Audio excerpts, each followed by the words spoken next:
దగ్గరే ఇద్దరం కలిసి ఉండాలని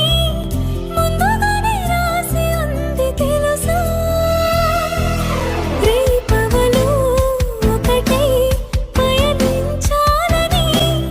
వందేళ్ల జీవితముకి ఆశ అలల నదిలా మెదిలే కలల వెనుకే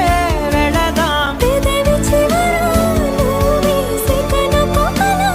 పుడదాం రాజల్లే నేను రాణల్లే నువ్వు ఆనందాలన్నీ ఎలాలి ఆశాంతం ప్రేముక సత్యం ప్రేముక స్వర్గం ప్రేమించడమో వరమే